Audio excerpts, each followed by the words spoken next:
En este programa, algunas escenas fueron grabadas nuevamente, incluyendo imágenes de las investigaciones.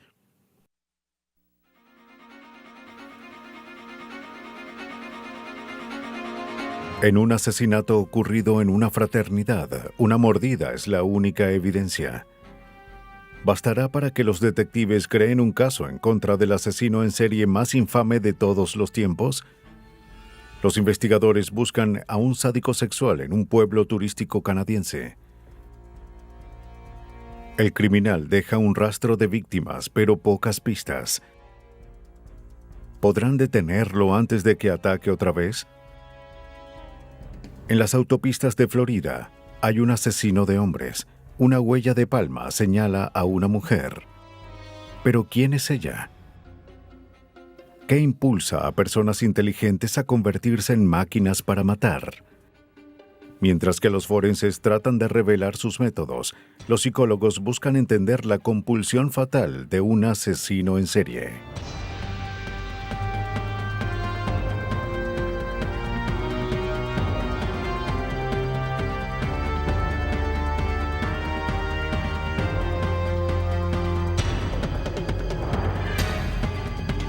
Los nuevos detectives, casos estudiados por la ciencia forense.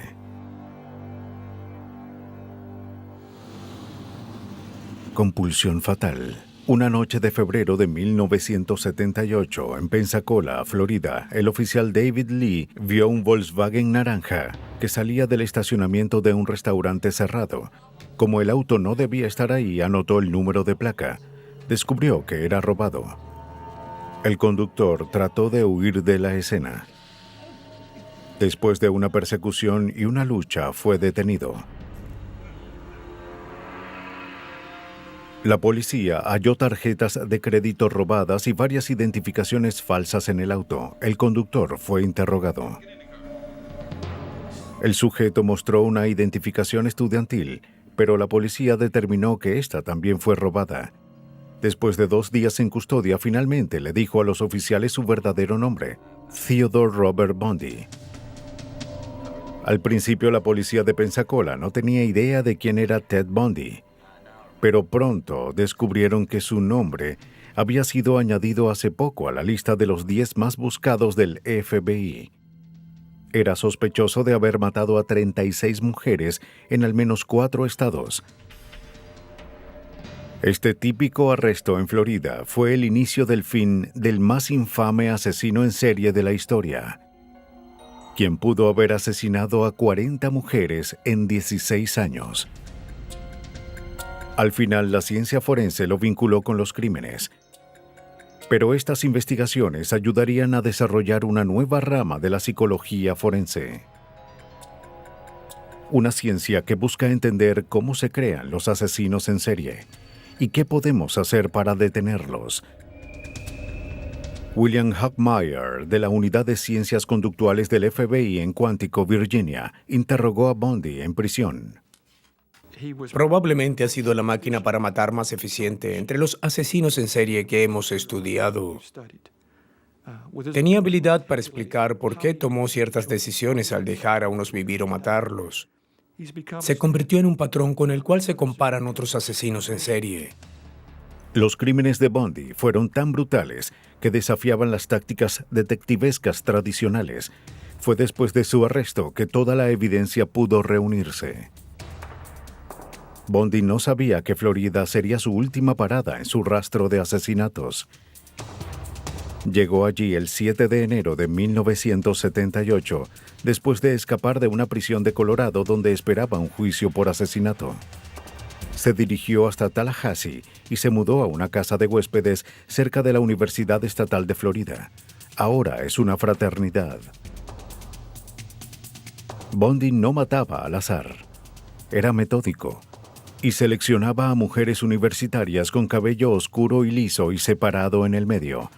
Su cercanía al campus le dio muchas opciones. Una semana después de su llegada, continuó su masacre. En la fraternidad Chi Omega, Nita Neary regresó de una cita cerca de las 3 de la mañana, el 15 de enero de 1978. El cerrojo de la puerta trasera llevaba varias semanas roto. Cuando entró en la casa, oyó una conmoción arriba, alguien que corría. Se detuvo y vio a un hombre que bajó las escaleras y desapareció en la oscuridad. Se dio cuenta de que una compañera fue lastimada. A las 3:15 de la mañana, la policía del campus respondió una desesperada llamada de la fraternidad pidiendo ayuda. Bill Taylor fue uno de los primeros oficiales en acudir. Acabábamos de detener y disolver una pelea entre dos fraternidades y ya nos íbamos cuando recibimos la llamada informando de dos jóvenes que pelearon en la fraternidad High Omega en 661 West Jefferson Street. La policía del campus pensó que era otra llamada de rutina. Pero nada los prepararía para lo que encontraron.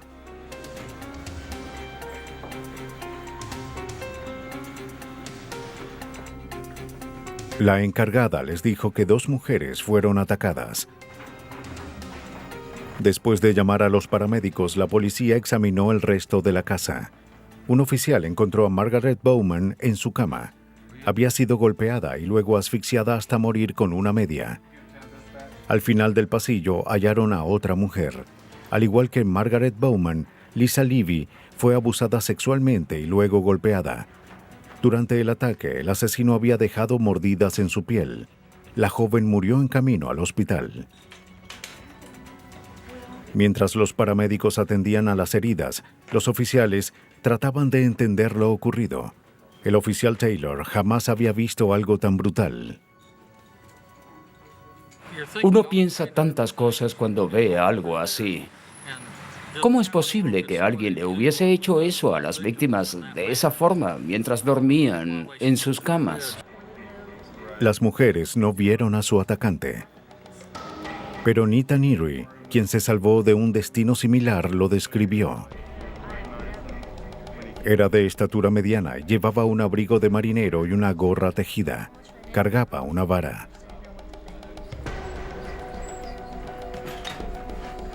La descripción no fue de mucha ayuda. El asesino no dejó evidencia, ni siquiera una huella.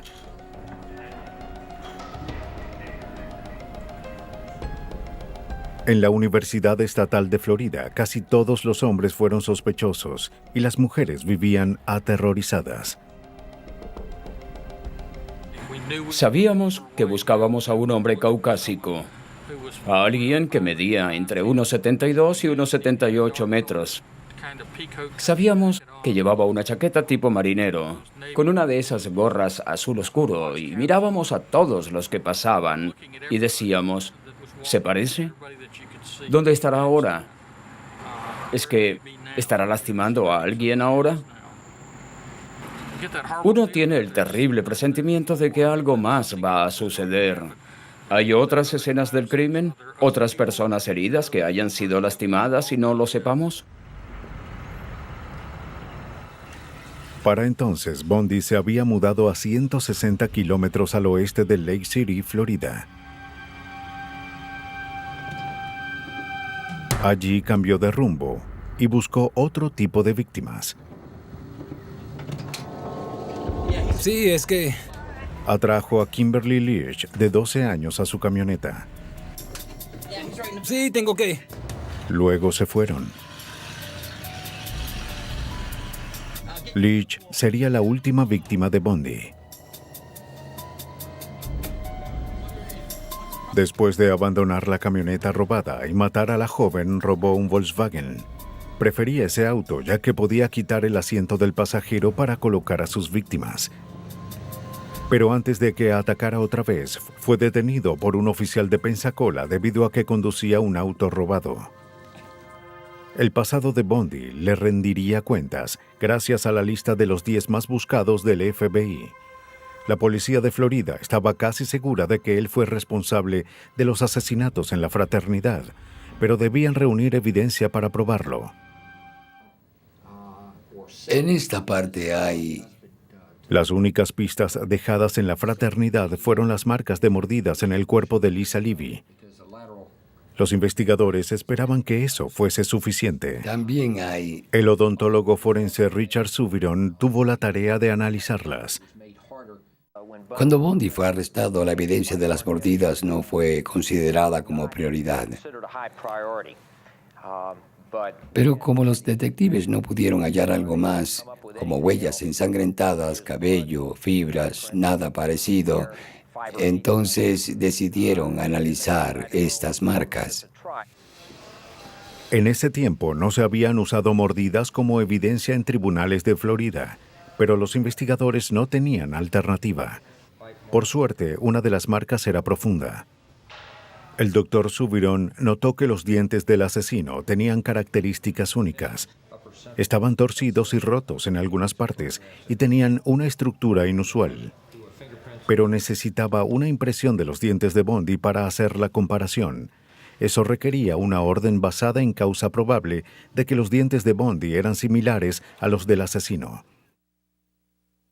Una imagen de un sonriente Bundy bastó para que un juez firmara la orden. Suviron ahora podía obtener la impresión de los dientes de Bundy. Luego Suviron hizo moldes con la impresión. Era evidente que los dientes de Bundy eran inusuales.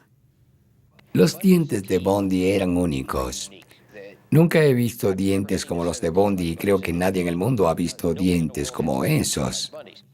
Hay un desgaste en el número. Los dientes inferiores eran los más sorprendentes, que mostraban un patrón inusual de desgaste y una forma distintiva. Los dientes superiores estaban rotos. Hacia afuera y en el número.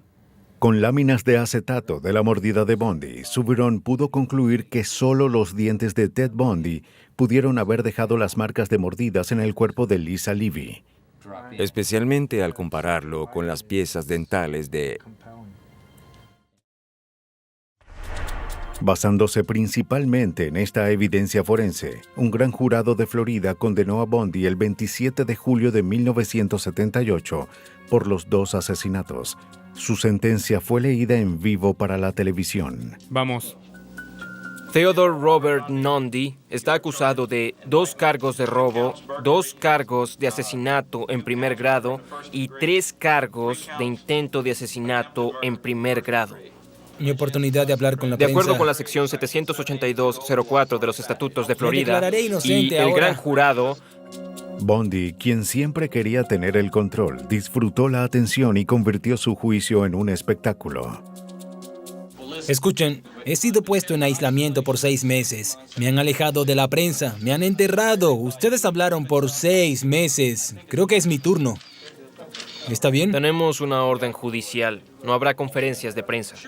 Claro que no habrá conferencias de prensa. Ustedes las dieron. Yo, en cambio, me escucharán. Actuando como su propio abogado y negando una y otra vez su culpa, Bundy fue hallado culpable de los asesinatos en la fraternidad y el de Kimberly Luich, de 12 años. Ted Bundy fue atrapado, en parte por ser un terrible conductor y porque un oficial de Pensacola lo detuvo. Fue hallado culpable gracias a la odontología forense. Casi no dejó evidencia en sus crímenes ya que sabía lo que la policía buscaba, pero no sabía que la odontología forense había avanzado hasta el punto donde un odontólogo forense puede declarar con precisión que las marcas de una víctima coincidieron con los dientes de Ted Bundy. Él no lo sabía. Mientras Bundy esperaba en el pasillo de la muerte en Florida, comenzó a intercambiar información a fin de posponer su ejecución. Confesó haber cometido una serie de asesinatos en el oeste y dio detalles sobre cómo los cometió. Representó gráficamente la evolución y progresivo deterioro de un asesino en serie. Volverse asesino en serie es como volverse jugador de tenis o un corredor. Cuando uno lo deja por un tiempo, empieza a tener el ansia de regresar. Era una bomba de tiempo. Los expertos sospechan que Bundy empezó a matar en 1962 cuando tenía 15 años. Luego, a principios de 1974, mató a 8 universitarias en toda la ciudad de Seattle.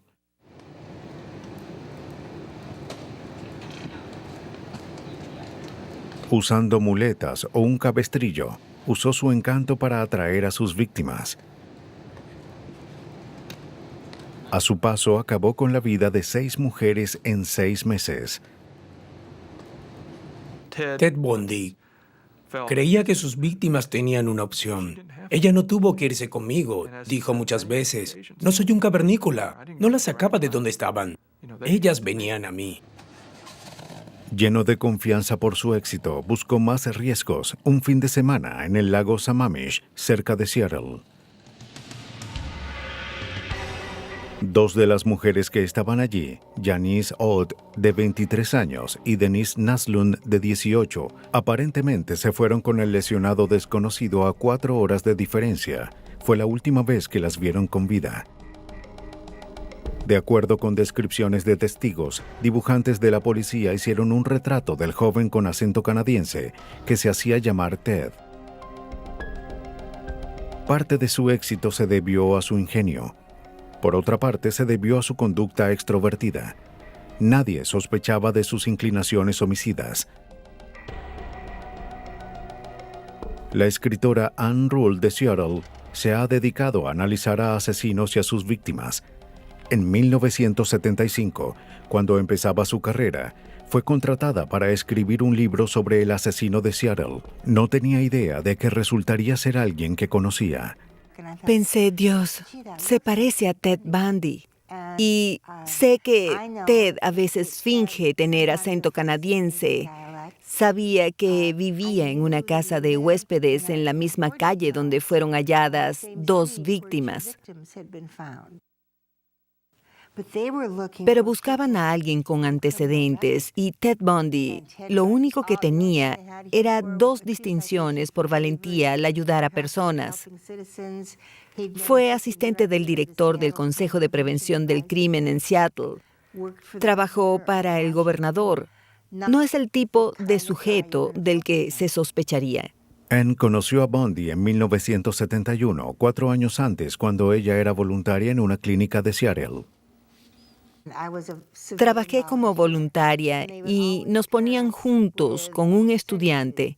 Y por un golpe de suerte, mi compañero resultó ser un joven muy amigable de 23 años llamado Theodore Bundy. Pasé 3 noches a la semana por casi un año encerrada y sola con Ted Bundy.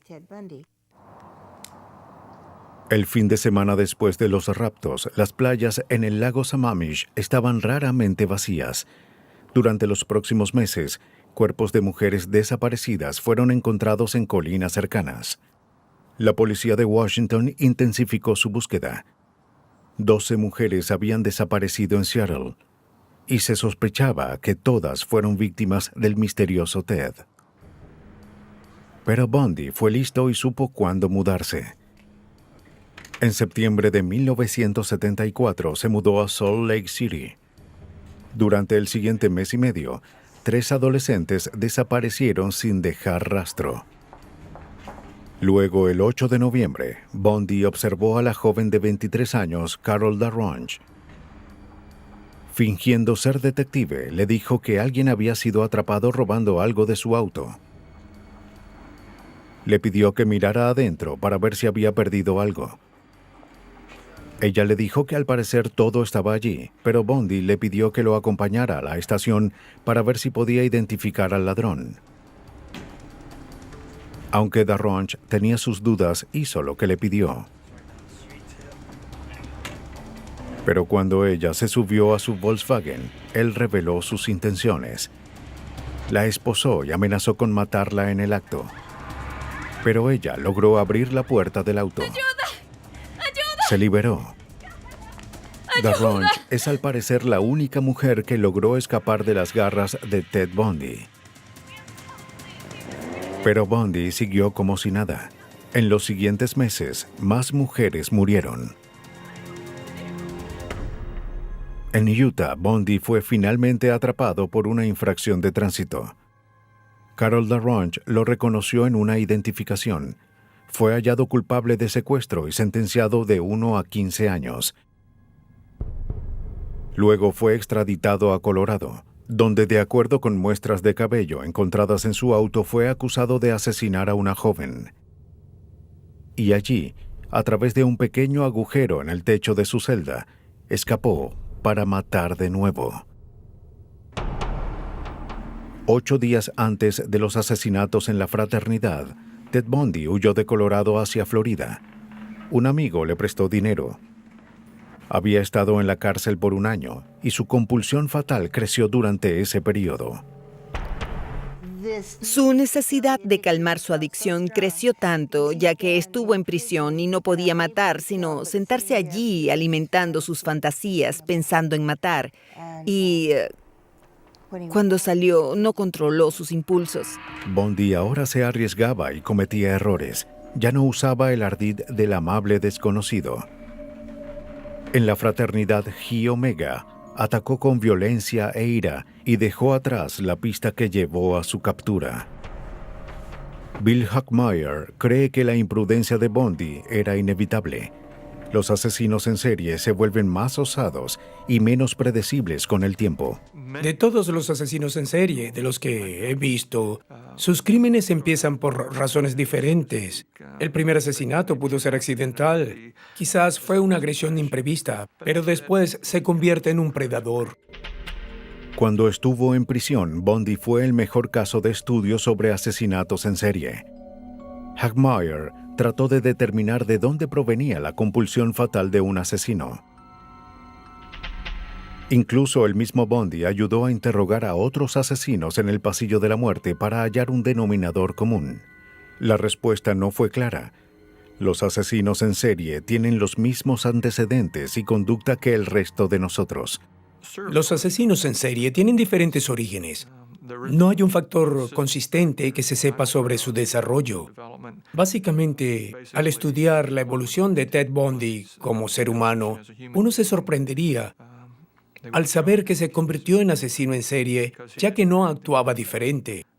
No parecía madurar de forma distinta a la de los niños a su alrededor.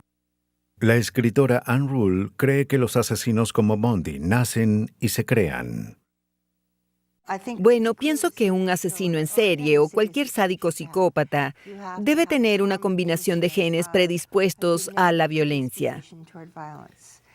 Es igual que las personas que tocan el violín o pueden bailar, pero estas personas tienen la tendencia de ser violentas. Más cuando el niño nace en un hogar amoroso donde se siente seguro o se siente segura, no lo sé.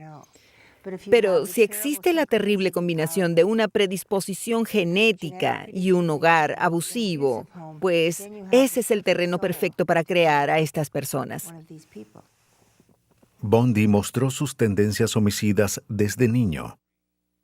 Cuando él tenía 3 años, su tía Julia, adolescente en ese entonces, se despertó y encontró a Ted colocando cuchillos en su cama. Para la mayoría de los asesinos en serie, se trata de decisiones. Todos somos producto de nuestro ambiente, genes, experiencias y lo que decidimos en la vida, ya sea estudiar una carrera o elegir una pareja o defender algo. Y si somos asesinos, es nuestra responsabilidad. Bundy descubrió a los 20 años que era un hijo ilegítimo. Aspiraba a algo que su padrastro no podía costear: involucrarse en la política local.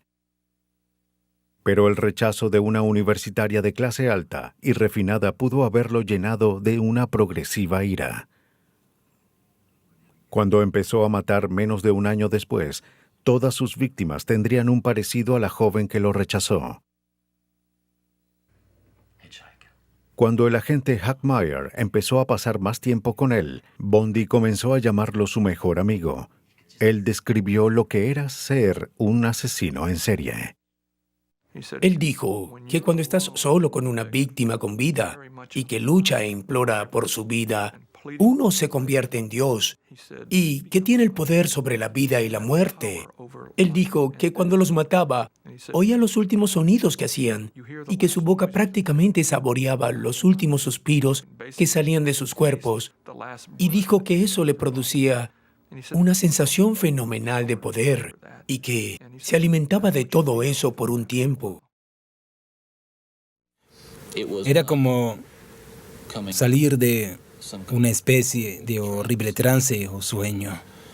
Solo puedo compararlo con, ya saben, no quiero exagerar, pero haber sido poseído por algo tan terrible y tan extraño y despertar de eso la mañana siguiente, recordar lo ocurrido y darse cuenta de que en los ojos de la ley y en los ojos de Dios uno es responsable. Bundy fue hallado culpable de matar a 3 mujeres y confesó haber asesinado a otras 30. La policía nunca sabrá si estaba alardeando o si solo dio un estimado. Recibió su último castigo el 24 de enero de 1989 en la silla eléctrica. Hambrientos por este tipo de poder, los asesinos en serie se sienten obligados a matar. Pero no siempre matan a sus víctimas. A veces se casan con ellas. El 29 de junio de 1991, 2 piragüistas pasaban una tarde tranquila en el lago Gibson, cerca de las cataratas del Niágara, en Canadá. Las aguas bajaron, mostrando varios bloques de concreto manchados con pintura negra. Cuando uno de los hombres pisó un bloque, este se partió en 2. Quedó impactado por lo que vio. Adentro estaban las extremidades desmembradas de un cuerpo humano. La policía halló partes humanas en los 8 bloques. Les tomó 2 semanas obtener los registros dentales para identificar a la víctima. Era una adolescente llamada Leslie Mahaffey, quien desapareció 2 semanas antes en la ciudad cercana de Burlington. Su asesino también abusó sexualmente de ella. Fue un crimen impactante para un país donde la violencia es inusual. Vince Bevan, de la Policía Regional de Niágara, fue puesto a cargo de la investigación. Cuando identificamos a la víctima, ya había pasado un mes. Así que tuvimos que regresar y tratar de descubrir con quién estaba, cuáles fueron las circunstancias de su desaparición, y empezamos a trabajar en la ciudad de Burlington para ver si podíamos hallar pistas que nos guiaran en la dirección correcta con respecto a cómo murió y terminó en bloques de concreto en el lago Gibson. Pero no había testigos ni pistas que revelaran la identidad del asesino. El científico forense Mike Kershaw procedió a examinar los bloques de concreto, específicamente los escombros, esperando hallar evidencia útil. Examiné cerca de 317 kilos de concreto y solo en el análisis con fuentes de luz pasé probablemente cerca de 120 horas. Algunas cosas que esperábamos encontrar eran objetos de Leslie Mahaffey, como joyas. También buscábamos evidencia como sierras u hojas de sierra. Pero lo que encontré fue cabello, fibras y cabello que no parecía parte del concreto ni de Leslie Mahaffey. Análisis químicos determinaron que el concreto era premezclado y de una marca tan común que era imposible de rastrear. La evidencia consistía en la pintura negra y en cabellos que coincidían con los de la víctima y varias hebras de un cabello diferente y claro. Kershaw no tenía nada para compararlo. La evidencia forense no era de mucha ayuda. La búsqueda del asesino del Niágara se hizo más urgente cuando se denunció la desaparición de otra joven llamada Kristen French. Ella salió de la escuela el 16 de abril y fue vista por última vez caminando cerca de una iglesia. Nunca llegó a casa. 2 semanas después de la desaparición de Kristen French, un hombre que buscaba metal descubrió su cuerpo. Fue abusada sexualmente y asesinada de forma similar a Mahaffey. Para Vince Bevan, era obvio que había un asesino en serie, y su osadía fue una señal de alarma. Kristen French había sido raptada a las 3 de la tarde en un estacionamiento cercano a una calle concurrida. Que alguien la raptara en esa área en particular era inusual debido al riesgo que el atacante tuvo que enfrentar. Hubo muchas cosas que en ese momento pudieron haber interferido con sus planes y si no fue una acción desesperada, estaba por encima del nivel de riesgo para un criminal de este tipo. El primer indicio del caso provino de 120 kilómetros de distancia en el pueblo de Scarborough. Durante 2 años, la policía de allí trató sin éxito de atrapar a un violador en serie. Siguiendo el indicio, en 1990 visitaron a Paul Bernardo, un contador que se parecía al hombre descrito por algunas de las víctimas. Parecía un sospechoso improbable. Cuando uno se imagina a alguien que pudiera ser responsable por crímenes así, uno espera que esté marcado de alguna manera, así como un jorobado que arrastre una pierna. Como procedimiento de rutina, la policía tomó muestras de sangre y saliva de Bernardo para analizarlas. Era uno de 1.500 posibles sospechosos, pero en esos días, cuando las pruebas de ADN estaban en sus inicios, el proceso llevaba tiempo. A un equipo de forenses canadienses les tomó 2 años completar el análisis de ADN de Bernardo. Pero Bernardo se había mudado de Scarborough a Niágara en 1991. Las violaciones en Scarborough se detuvieron de repente, pero empezaron en Niágara. Cuando se obtuvieron los resultados de ADN en febrero de 1993, estos probaron que Bernardo era el violador de Scarborough. Las autoridades notificaron a la policía de Niágara. Pudimos haber hecho una conexión entre ambos crímenes más temprano en el caso, pero sucede que esa conexión no se hizo hasta que los resultados de ADN de Bernardo llegaron. Bernardo fue arrestado por las violaciones en Scarborough y los asesinatos en Niágara. Negó haber cometido los crímenes y la policía no tenía pruebas para vincularlo con los asesinatos. Si querían condenar a Bernardo, necesitaban pruebas tangibles. Bevan obtuvo una orden para registrar la casa de Bernardo. Un equipo de búsqueda duró 10 semanas buscando cabello, sangre y huellas, cualquier evidencia física que probara la presencia de las víctimas de asesinato. Nos arrodillamos con un microscopio y buscamos centímetro a centímetro hasta que hallamos cabellos y de hecho hallamos pequeñas fibras de cabello idénticas a las de Kristen French. Además del cabello, hallaron rastros de ADN de French y Mahaffey. Las autopsias revelaron que ambas víctimas fueron drogadas. En el cajón de un escritorio, los investigadores hallaron un tranquilizante que la esposa de Bernardo, Karla Homolka, obtuvo de la consulta de veterinario donde trabajaba. En una videocinta que Bernardo grabó para la aseguradora, la policía halló un inventario de su sótano y aparecieron más pistas. Primero observaron una sierra circular, una que para la policía pudo ser usada para desmembrar a la primera víctima. La siguiente pista en la cinta fue igual de incriminatoria. Mientras caminaba por el piso del sótano, mostró varias de sus herramientas y pasó por el lado de un armario abierto. Y en la primera repisa había 2 latas de pintura en spray. Una era gris y otra era negra. Así que pedimos una orden de registro. Y en la búsqueda no pudimos encontrar esa lata de pintura negra. Además de la evidencia en la cinta, los investigadores notaron varias incisiones en las escaleras del sótano. Al examinarlas microscópicamente, observaron marcas de pintura negra. Los forenses hicieron bloques de concreto de tamaño similar a los que fueron hallados con el cuerpo de Mahaffey. Usaron pintura en spray en los bloques y los subieron por unas escaleras similares.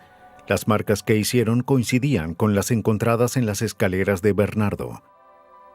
La evidencia forense aumentaba, pero todo era circunstancial. Lograron cerrar el caso con la ayuda de un testigo improbable. En enero de 1993, la esposa de Paul Bernardo, Karla Homolka, lo dejó.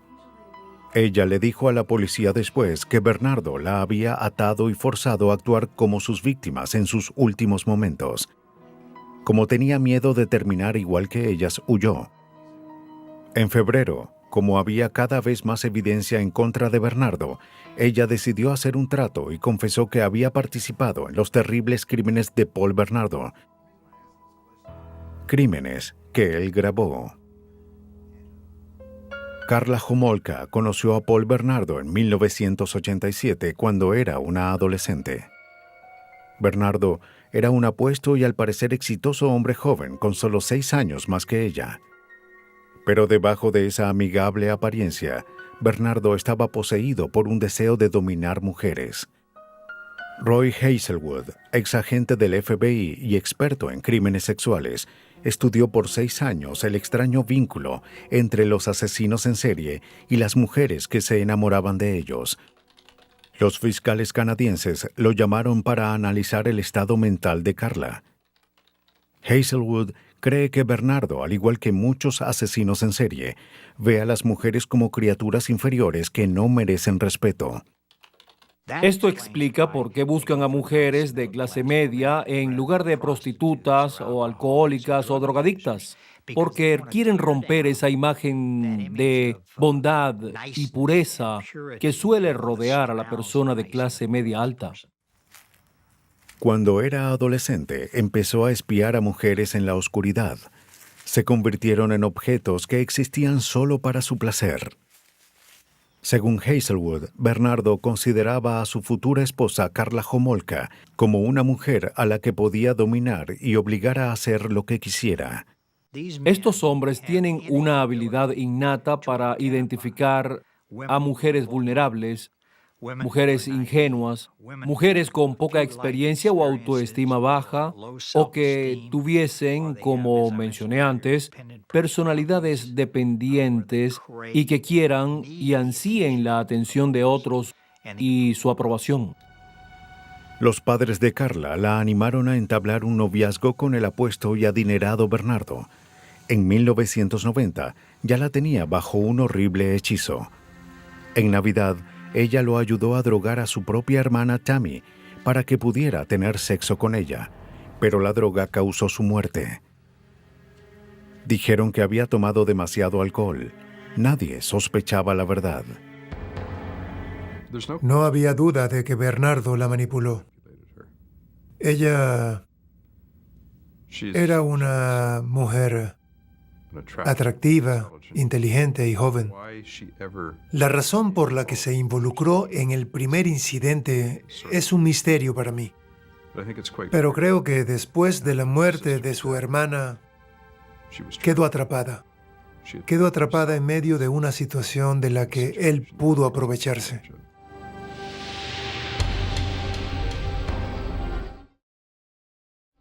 La noche del 14 de junio de 1991, 6 meses después de la muerte de Tammy, Bernardo salió en busca de jovencitas. Según lo que le dijo a Karla, vio a Leslie Mahaffey afuera de su casa a las 2 de la mañana. Le ofreció ayuda para entrar y luego la convenció de entrar en su auto para darle un cigarrillo. Karla le dijo a la policía que Paul la obligó a grabarlo mientras abusaba de Mahaffey. Paul y Karla se casaron 2 semanas después. El día en el que la policía descubrió el cuerpo dentro del bloque. Con el tiempo, Bernardo afianzó su control sobre Karla y la involucró más en sus crímenes. Estaba enamorada de él y quería su aprobación y deseaba complacerlo. Aceptó participar y con el tiempo todo se volvió más extraño. Karla ayudó a su esposo a raptar a Kristen French en abril de 1992. Dijo que necesitaba una dirección y le preguntó a la joven dónde estaba en un mapa. Bernardo se escabulló detrás de ella y la metió en el auto. Una vez más, según Homolka, ella participó y grabó el abuso sexual de Bernardo. Pero ¿dónde estaban las cintas? A pesar de buscar en cada rincón de la casa de Bernardo por 10 semanas, la policía canadiense no pudo encontrarlas. Luego descubrieron que Bernardo, en prisión, le pidió a su abogado que se deshiciera de ellas. Cuando las cintas fueron entregadas a la policía, confirmaron cada detalle de lo que Carla había dicho. Bernardo usaba las cintas para recordar sus crímenes una y otra vez. Las cintas y la declaración de Karla Homolka fueron más que suficiente para condenar a Paul Bernardo. Fue sentenciado a cadena perpetua sin libertad condicional. Por participar en los crímenes, Karla Homolka fue sentenciada a 12 años en prisión. Esta sentencia se basó en su testimonio antes de encontrar las cintas. Pero estas mostraron claramente que Karla participó en la tortura y abuso sexual de las víctimas. ¿De verdad fue otra víctima o una cómplice que logró obtener un buen trato con la policía?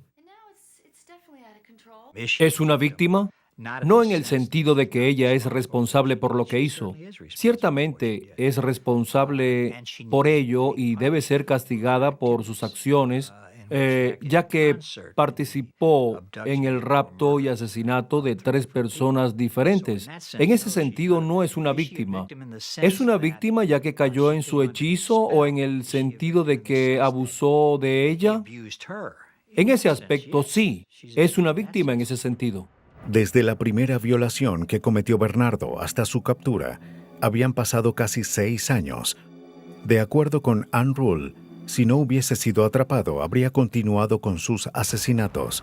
Ellos empiezan con 2 o 3 años de diferencia, y luego solo 1 año, después 1 a cada mes, y luego 1 por semana, hasta que al final necesitan más y más de esa droga que ansían para sentirse normales. Y para los asesinos en serie es matar. Primero lo hacen para drogarse y luego porque sienten que lo necesitan. Y casi todos son atrapados ya que al final empiezan a arriesgarse. Lenta y dolorosamente, los expertos aprenden más sobre el patrón de un asesino en serie sexual. Pero si el asesino es una mujer, ¿seguirá ese mismo patrón? En diciembre de 1989, al lado de una autopista de Florida, en las afueras de Daytona Beach, los oficiales hallaron un auto abandonado registrado a nombre de Richard Mallory, residente en Tampa. Estuvo desaparecido por varios días. Mallory, de 51 años, apareció 1 semana y media después, desnudo, con varios disparos de un arma calibre 22 y abandonado a 3 kilómetros de donde estaba su vehículo. La policía acordonó el área para buscar pistas. El investigador Larry Horsepa, de la oficina del alguacil de Volusia, dirigió la investigación. En ese momento, no sabíamos qué había ocurrido, así que como en cualquier investigación de homicidio, realizamos un registro del área y recogimos todo lo que pudimos encontrar que pudiese estar relacionado con el crimen. Pero los investigadores hallaron poca evidencia que señalara al asesino. La investigación se estancó por falta de pistas. Mientras la policía de Volusia trabajaba en este caso, los oficiales de otros 3 condados se enfrentaban a otros homicidios. Inmersos en sus propias investigaciones, no sabían nada sobre otros casos, ni sabían que estaban relacionados. No sabíamos sobre los otros asesinatos que estuvieron ocurriendo por casi 1 año y básicamente trabajábamos por nuestra cuenta. Cuando la cantidad de muertos aumentó, la policía se dio cuenta de que había un patrón homicida en toda Florida. Finalmente, los departamentos de policía unieron fuerzas. Encontramos similitudes en que todos los hombres eran mayores de 45 años. Prácticamente todos viajaban solos, estaban en autopistas importantes y fueron abandonados cerca de esas autopistas y sus vehículos también fueron encontrados en otros lugares. El asesino había sido metódico y consistente. Todas las víctimas, menos una, recibieron disparos en el torso con una pistola calibre 22, un arma relativamente pequeña, En todos los casos, el asiento del conductor estaba cerca del volante. La evidencia indicaba que el asesino era una persona baja, posiblemente una mujer. Si eso era cierto, sería un récord. Nunca se presentó el caso de una asesina en serie, o al menos la policía nunca vio una. Pero en este punto, eran solo conjeturas. El asesino había sido meticuloso y borró todas sus huellas. Pero el 4 de julio de 1990, una mujer declaró a la policía que vio un auto chocar contra una cerca y que luego se marchó. Adentro había dos mujeres, una rubia y una morena de menor estatura. A unos kilómetros se encontró un auto abandonado con esa descripción. Testigos en la escena también vieron a las dos mujeres. Se descubrió que el auto estaba registrado a nombre de Peter Sims, de 65 años, un misionero itinerante que estuvo desaparecido por casi un mes. La policía notó una posible conexión con los otros homicidios. El auto fue analizado por Merv Stevens del Departamento de Policía de Florida. El vehículo fue básicamente limpiado por dentro y por fuera. El analista forense revisó el apoyabrazos del lado del conductor del auto y lo removió. Al removerlo, observó lo que parecía o era idéntico a una huella de palma ensangrentada. La huella era su única pista, una pista muy incriminatoria. Pero las huellas ensangrentadas son frágiles. Los forenses solo tenían una oportunidad para extraerla, solo una oportunidad para vincular al asesino con la escena. No podían equivocarse. Extrajeron la huella como último recurso. Al descubrir lo que pensaban era una huella ensangrentada debido a su color rojizo, y luego de que la fotografiaran, esta comenzaría a secarse. Debido a la fragilidad de la huella, esta, solo como verla, caería en pedazos. Después de fotografiar la huella, se colocó cuidadosamente cinta transparente sobre ella. Luego se extrajo la huella con muchísimo cuidado. Cualquier doblez en la cinta podría romper la huella y dañar la evidencia. Cuando la huella se adhirió a la cinta, se colocó en una lámina blanca. Los técnicos estaban aliviados, la extracción había sido un éxito. Analizaron la huella de palma y la compararon con la de criminales conocidos en el estado de Florida. Steven descubrió que coincidía con la huella de una mujer llamada Lori Grody. Había sido arrestada por posesión de armas. Grody también era conocida como Cami Green y Aileen Wuornos. Como había evidencia de robo en varios de los autos, la policía fue a varias casas de empeño con la esperanza de encontrar los artículos robados. En una hallaron un ticket a nombre de Cami Green para una cámara y un detector de radares, objetos desaparecidos del auto de Richard Mallory. En Florida, las casas de empeño deben pedir huellas dactilares. La huella de Cami Green fue comparada con las huellas en los archivos. Las huellas coincidían. La huella de palma y los objetos robados estaban vinculados a una sola persona, una mujer llamada Aileen Wuornos. Los investigadores localizaron a Wuornos en Daytona Beach, donde se relacionaba con los ciclistas. Solía ir a un bar llamado El Último Recurso, donde dormía en bancos detrás del estacionamiento. Policías encubiertos la vigilaron constantemente hasta obtener evidencia de sus crímenes. Pero cuando descubrieron que habría una barbacoa para ciclistas el próximo fin de semana, les preocupó perder el rastro de Wuornos entre la multitud. El 9 de enero de 1991, la policía finalmente la arrestó.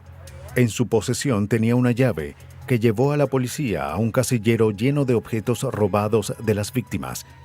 El caso en contra de Wuornos se volvió más sólido. Luego pidieron información a sus amigos. Para no involucrarlos, Wuornos confesó. Le disparé y luego pensé, ¿por qué no seguirle disparando? Tenía que matar a ese sujeto, ya que si no, él iba a decirle a alguien. Cuando fue hallada culpable por el asesinato de 6 hombres, Wuornos fue reconocida como una de las primeras asesinas en serie, tan brutal como un criminal del sexo opuesto. Pero, ¿por qué a principios de diciembre de 1989 se convertiría en asesina, pidiendo aventones de hombres de mediana edad y pidiéndoles dinero a cambio de sexo para luego dispararles hasta morir? Wuornos afirma haber actuado en defensa propia. Es algo que para Larry Horsepa es difícil de creer. Creo que ella estaba haciendo su trabajo mientras viajaba por alguna razón. Quizás necesitaba dinero o concluyó que sus víctimas eran presas fáciles. En un punto de su vida, comenzando con Marjorie, decidió llevar un arma encima y una vez que disparó por primera vez y mató al primer hombre, pensó que fácil, así que, ¿por qué no hacerlo de nuevo? Ann Rule ha estudiado casos de mujeres asesinas. Ella no cree que el motivo haya sido el robo. Está convencida de que Aileen Wuornos sentía que los hombres abusaban de ella y que matarlos era su forma de vengarse. Su ira es común en los asesinos en serie. De todas las mujeres que he analizado, ella es la única que parece tener un tipo de víctima en particular, un modus operandi que asesinó a solo extraños, lo que concuerda con el patrón de un asesino en serie. Para Ann Rule, el detalle más escalofriante de los asesinos en serie es que no se arrepienten por sus crímenes. Estas personas creen que merecen hacer todo lo que las haga sentir mejor. No les importa si lastiman a alguien, siempre y cuando les guste. Ellos son los únicos que existen y los demás somos de papel. No sentimos como ellos. Con cada crimen, un asesino en serie pierde una parte de su conciencia, lo que hace que matar de nuevo sea más fácil. Cuando los departamentos de policía en el país comparten información, ven con mayor rapidez el patrón de un asesino. Así pueden detener a los asesinos en serie para siempre.